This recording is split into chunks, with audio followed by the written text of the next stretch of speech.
I love when non-Australians react to just because like I've tried to convince so many of my friends, especially Japanese friends, to come to Australia, and the first thing they always say is like, "Yeah, but the spiders."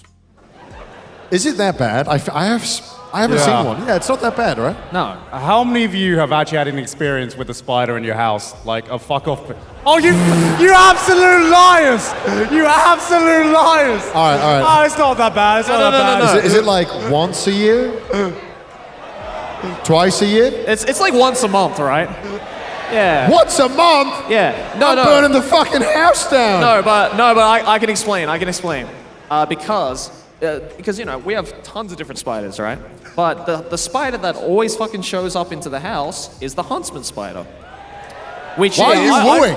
Because the huntsman spider is an Australian's best friend. Oh, okay. Is Right? it? Why is it Australia's best friend? Because I've Because- seen pictures of the huntsman spider. the big and they fuck-off look spiders, fucking right? terrifying. I'm not gonna lie. They look terrifying, but the huntsman spider is good because if you see a huntsman spider on your wall or your ceiling or whatever, that means that you have either an infestation of flies or mosquitoes in your house. And the great. huntsman spider makes a bro move and he's like, "Dog, don't worry about it. I'm gonna eat them all and then get the fuck out." They don't leave. So what you do is, if you see a huntsman spider on your wall or your ceiling, you just leave him be. Fuck off. You do. You leave him be because it's like he's cleaning up the house. Is this true? Is that what you guys do? No, it's not. Yes, Fuck it off. is. Are you telling me if there was like 4 giant spiders above your like bed, you're like, I'll leave Steve to the morning. No, Yeah. you're like, get the fuck out of here. No, you just leave them there because they never bite and they're non-venomous and they're actually afraid of people. So if you like try and go and, you know, like brush them away, then they'll just fucking run away. So it's like, I used to have one as a pet. All right, so wait. I used to have one as a Aussies pet. be built different, man. I used to What is catch. going on? I used to catch flies, rip off their wings, and then give it to the huntsman. Yeah. Yeah, no wonder it's not fucking leaving your house because you're And then- giving it a 4-meal course every day. And then one day I woke up and he was gone, and I was like, "Good knowing you, bro." He's moved on to a different house. So, what spiders do we need to look out for? What animals in like your day-to-day life? So do you the actually rule need of to look out thumb for? with like spiders or snakes in Australia is that the more colorful they are, the more fucked up they are. So this we true? have the redback spider, which is like you don't fuck with him, What is it? What if you get bitten by? What happens? you die.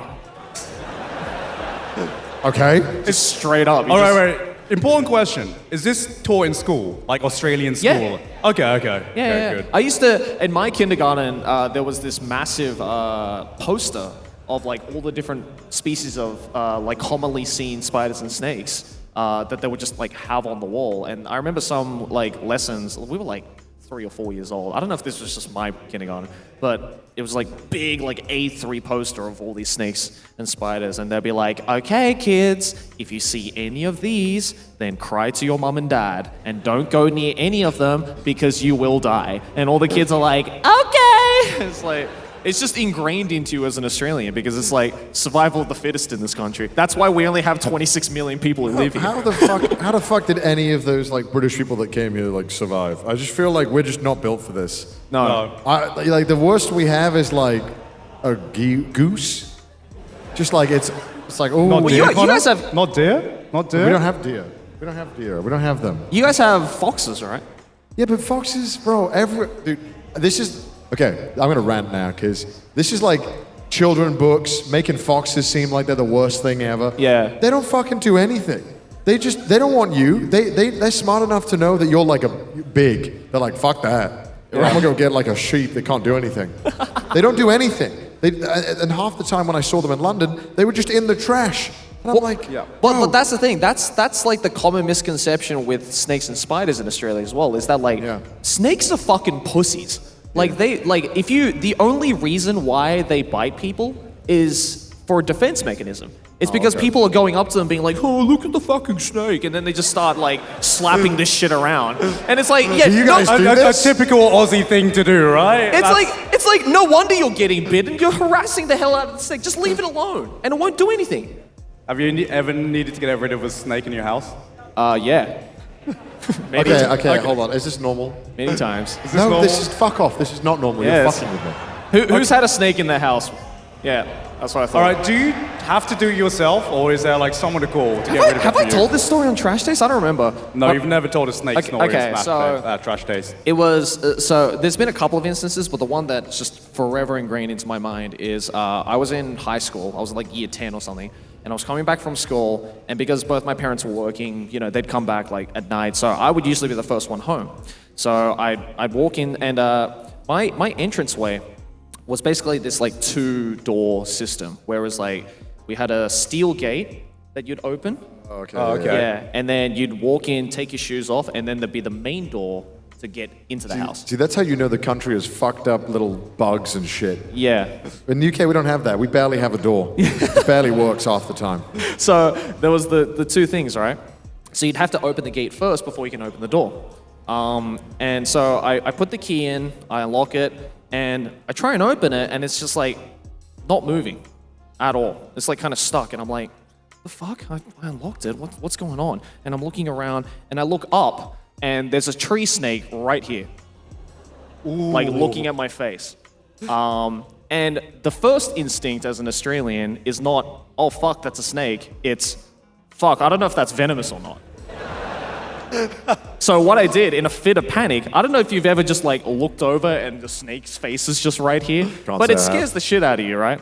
So I'm like, oh shit, and I swing it open, and the snake runs behind the shoe cabinet, right? And I'm like, Right. and now I'm in a pickle. I'm like, well, I can't open the main entrance because the snake's probably gonna get in, and that's just a whole other issue.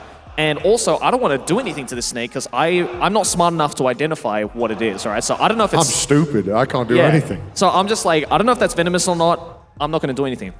But in Australia, I don't know if you guys have this in Melbourne, but there is a hotline that you can call called Snake Patrol.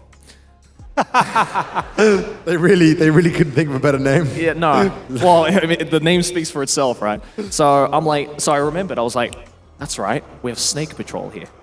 So I call them up, and I'm like, and this like real fucking yobbo like answers the phone, and he's just like, Wait, what? I'll explain that to you later. But basically, like he picks up the phone, old guy, and he was just like, and I was like, oh yeah, I got a snake, and I need help. And he was like, all right, I'll be there in 5 minutes. And sure enough, 5 minutes later, this guy comes out, rocks up, walks towards the door, and he's like, all right, where's the fucking snake? and I'm just like, right there. And he just like, he looks down like this, looks at it for about 20 seconds, and he's like, oh yeah, that's a tree snake. And then he walks off. So all the Snake Patrol is there to do is to basically identify if the snake is poisonous or not. If it is poisonous, then he'll go to his truck and get all the necessary like tools to remove it safely. If it's not poisonous, then he's like, you can do it. So basically what I had to do was, you know, I'm like 15, 16, right? Like, I'm like, okay, I know this thing isn't gonna kill me, but I don't want to get bitten. It'll still hurt. So I was basically just like sitting there for 40 minutes just staring at this thing, waiting for my dad to come home. And I'm like, don't you fucking move. My dad's gonna... Sure enough, my dad rocks up. I tell him the situation. My dad does the exact same thing, like does this. He's like, oh yeah, that's a tree snake. Walks off. No. And my dad just literally just pulls his arm under, grabs the snake, like in the hand, and just goes, all right, get in. And that's the moment I knew to never fuck with my dad. And I feel that's a very common story you'd hear in Australia. It's because sometimes snakes get curious and they're like, oh, this looks like a warm, comfortable home I can turn into my new abode. Let's try and get in. And then, yeah. So like all those videos you see online of like snakes in the kitchen, that's quite common. Fuck you now. Especially if you're in like rural Australia, like that shit happens all the time.